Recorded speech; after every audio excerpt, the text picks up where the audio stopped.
รัวให้อยู่มานำกันนี่ถือว่า2ครอบครัว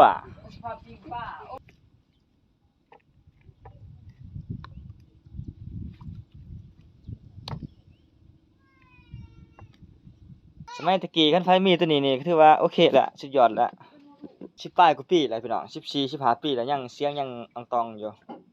รถก็ยังมื้อนี้ก็ได้เวลาแล้วเริ่มลงมือแล้วพี่น้องเอ้ยโอ้เหนียวเติบ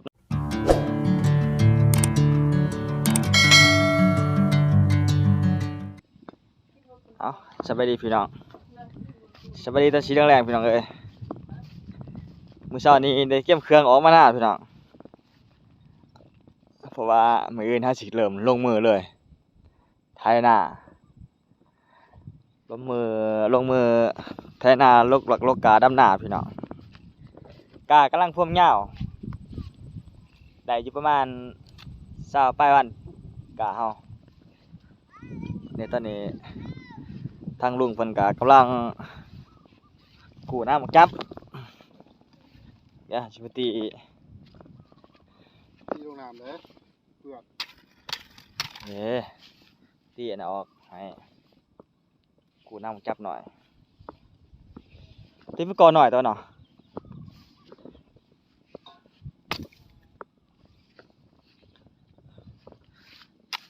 เพื่อว่าเพิ่นจะกู้สบายเนี่ยตีตัวนี้ออก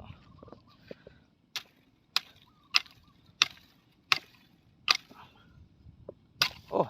เนี่ยเติบเนาะ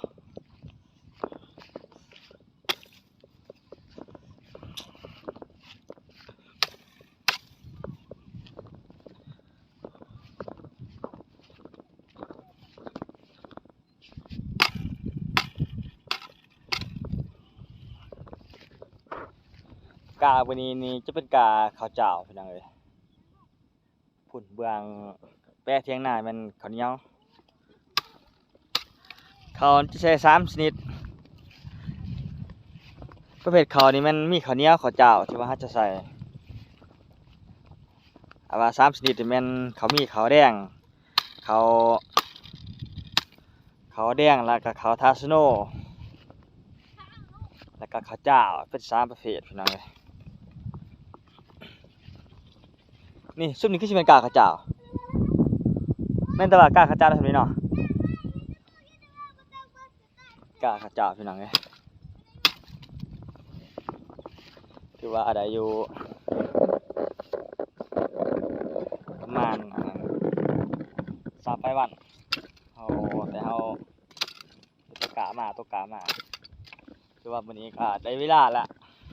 เริ่มลงมือแล้วพี่น้องเอ้ยคือว่ามื้อเช้านี้ก็ได้เก็บเครื่องเก็บของคือว่าเฮาจะได้นอนหน้าประจำเลยจะกลัวเฮาจะดำนาแล้ว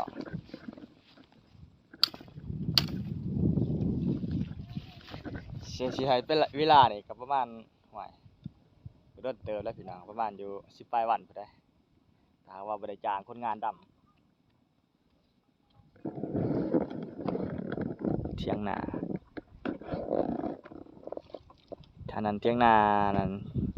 หมู่ที่ว่าเคยไปนำกันอยู่นั่น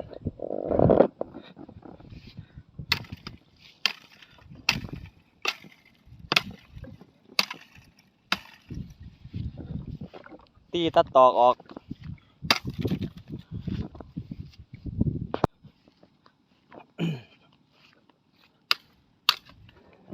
อันนี้นี่ก็แม่นอันนั้นเหล้าเขาพี่น้องเอ้ยเหล้าเขาซึ่งว่าตะกี้นี่เวลาที่ว่าเก็บเกี่ยวเขาน้ำปีแล้วนี่เฮาได้เกี่ยวเขาแล้วหรือว่าได้ยี่เขาแล้วเรียบร้อยเนาะเฮาก็จะได้เอาขึ้นทั้งเหล้าเอาขึ้นทั้งเหล้าไว้เหล้าเวลาเฮาสิกินเฮาจะมาตักเอาไปชี้เขาไปชี้หรือว่าตักเอาไปตำสมัยตะกี้นี่บ่ทันมีโรงชี้ดอกพี่น้องมีแต่ส่วนหลายมีใส่ตำเอาบัดคือสมัยเดี๋ยวนี้เวลาเขาแล้วปุ๊บก็มีแต่ว่าขึ้นสรถเมื่อป้าไว้บ้านเลยเป็นกระสอบเลยพี่น้องเจ้าบ่ได้เอาขึ้นไว้เหล้านี่เพราะว่าเดี๋ยวนี้นี่คนรักก็หลายคันป้าไว้เหล้านี่มีเสียนะพี่น้องแต่มีคนมาลักเอาหรอก แต่ว่าดินนี่สะดวกสบายแล้วปรับก็สิได้เอาขึ้นรถเมื่อเลยกูเลยมักจับออกจากตะกร้าพี่น้องถ้าเราไว้ยันงัวยันข้วยกินอันนี้ซ้ายอันนี้นี่เรียกมักจับบ่พอเลยได้เอาเสือกท่อน้ำพี่น้องเอ้ยเสือกท่อน้ำมันว่าเวียดของคนเวียดเขามีเฮ็ดจนอ่อยนี่เอามาใส่เฮ็ดเป็นห้าหัวก็ได้คือกันพี่น้องพอแก้ไขไปจักหน่อย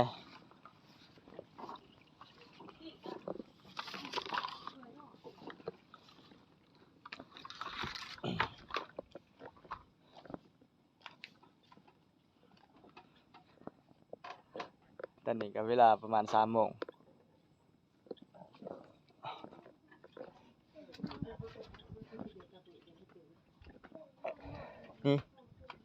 นี่แหละพี่น้องเลยยันมาของไทยได้พี่น้องนี่แหละมื้ออื่นนี้ให้จะเริ่มใช้งานบ่นี่ยันมาของไทยแท้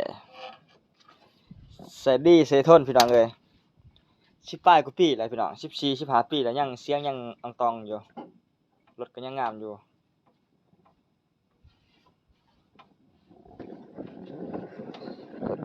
เพราะว่ามันก็ขึ้นเฮากับเฮาอันน่ะน้ำใส่พี่น้องคันว่าเฮาใส่แบบบ่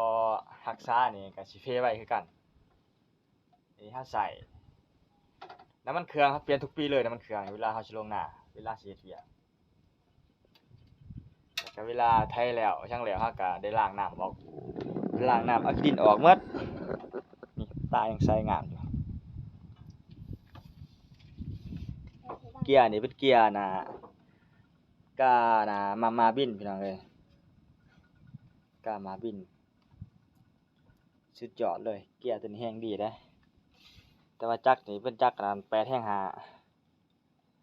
เป็นจักรน้อยอยู่แต่ว่าใช้ดีแฮงเหมาะสมกับการไถนาอยู่เพราะว่าถ้าใส่ไถนาเฮาบ่ได้ใส่แก่ใหม่แก่ต่อเฮาใส่ซ้ำ8/5นี่ก็โอเคละ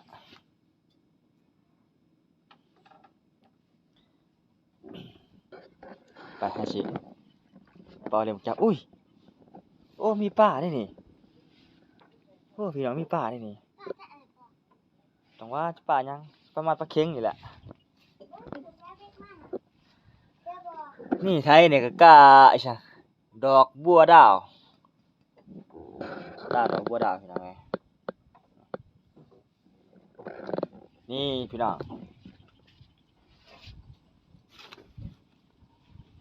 นี่ของแท้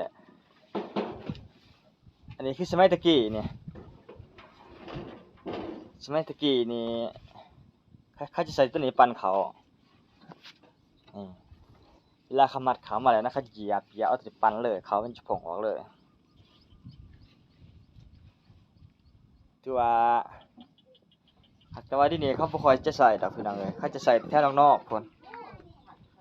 เพราะว่าตอนนี้มันพัฒนาแล้วพี่น้องมันมีรถปั่นเขา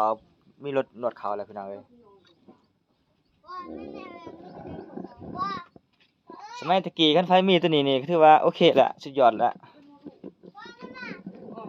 ฮะเนี่ยเบิดเหรอวะปลากินโอ้บ่ติดเนาะสิเป่าละขู่ก่อนเป่าน้ำมักจับก่อนพี่น้องเอ้ยเดี๋ยวว่าลุงเพิ่นกู้ไว้เรียบร้อย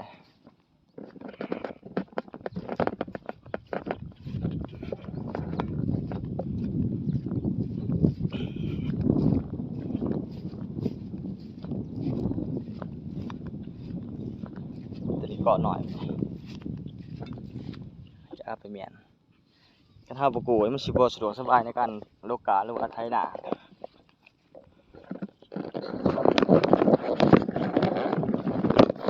น้ำมักจับอย่างเลยกูน้ำมักจับออกจากไถนาคันเฮาบ่ล้อมนี่มีวังเด้พี่น้องมีวังว่าควายมันจะมากินกาแต่ว่าเฮาบ่ล้อมนี่ได้แต่ว่าเฮาล้อมใครแน่ควายมันบ่กล้าเข้ามา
ขวบพี่น้องเลย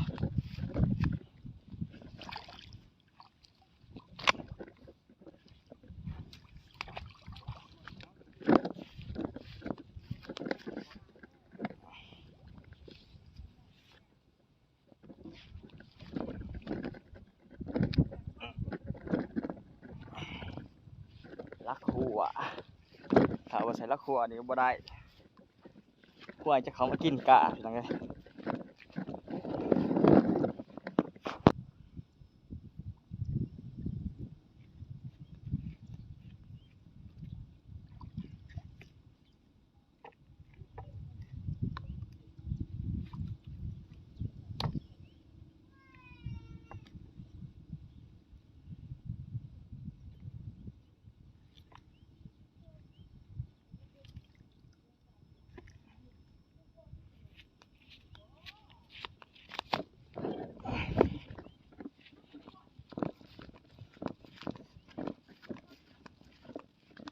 แตกลักกาก็นักเตะพี่น้องเลย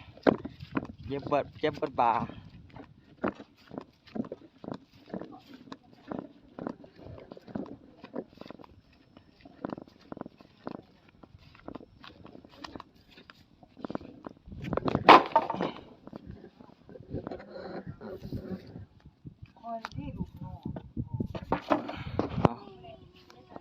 กูเลขบังจับแล้วก็เอาละขัวไว้เรียบร้อยแล้วพี่น้องเลยแล้วเป็นทีเรียบร้อยทางนั้นก็เจะกำลังเกี่ยมสิทำเหมือนกันพี่น้องเลยคาดว่ามือนี่เพิ่นก็สิเริ่มลงมือกันแหละมือนี่เนาะคือสิแม่นแล้วล่ะเด้ตอนนี้เพิ่นก็โลกกาเด้เริ่มสิโลกกาแล้วก็เลิกไปทอนละขัวกับกูเล็กอันน่ะมักจักคือกันพี่น้องเลยพี่น้องฮะนี่ทางนั้นเขาก็เริ่มไทยเรียบร้อยเด้ลงมือเบิดแล้วทางพูนเขาก็ดำไก่สิแล้วแหละพี่น้องเอ้ยเพราะว่าทางนั้นเขาใส่แสงอันน่ะแผ่นแสงโซลาร์เซลล์เขาปมนำขึ้นแล้วค่อยตะกร้าพี่น้องบัดคือเฮานี่มีแต่ถ้าจะพ้นมาจังหวะได้ดำหน้าจังหวะได้ตกกาพี่น้องเอ้ย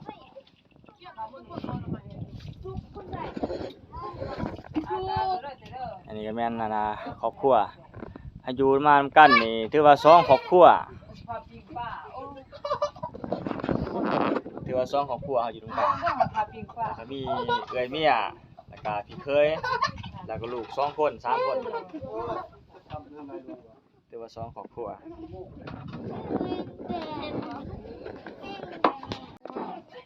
พาน้ำเต้อันนี้เป็นภรรยาให้เองนะแล้วยังกินกินเลี้ยงแกงหน่อไม้พี่น้องเอ้ยมาหน้าก็แกงหน่อไม้กินอันนี้มันป้าสวยซื้อมาจากตลาดพุ่นแหละเพื่อไว้ปีกให้เด็กน้อยกินพี่น้องเอ้ยเพราะว่าเด็กน้อยมันกินของแข็งบ่ได้เอาคัดสอนมา ฮะ คัดสอน อันนี้จะใส่ข้าวซอสไว้นั่งเลยกระเจี๊ยบเด้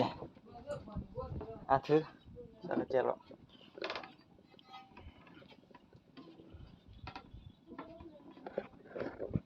สิใส่ขั้นสอนพี่น้องเลยกาเกียมเมียงเพราะว่ามืออื่นมีแต่ลุยอย่างเดียว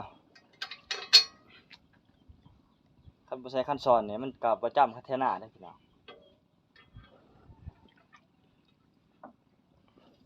รถเกียร์3เหล็ก3เหล็กถอย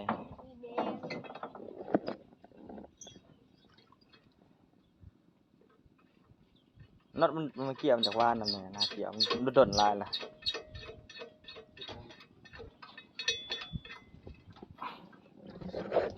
โอ้นี่ก็อยากลืมเลยแค่นี้แต่ว่าใส่ไทยตะหน้าเลยนะคันว่าใส่แกไม่แกต่อก็โอ้ยมันจะเปลี่ยนเทิงแล้วมันก็ทนเติบแล้ว10 ปลายปี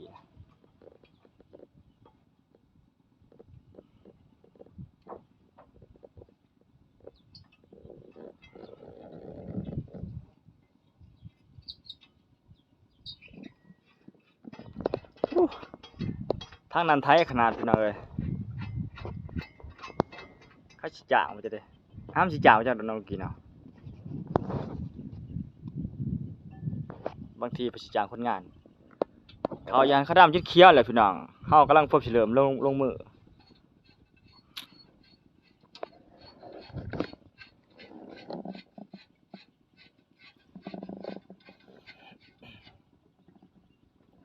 ประกอบเหล็กสอนขั้นใส่พี่น้องปืนให้จะเริ่มไทยเริ่มให้ตะไห้ทั้งหัวขึ้นเลยแต่หนีไปหาสุดหันเก่าให้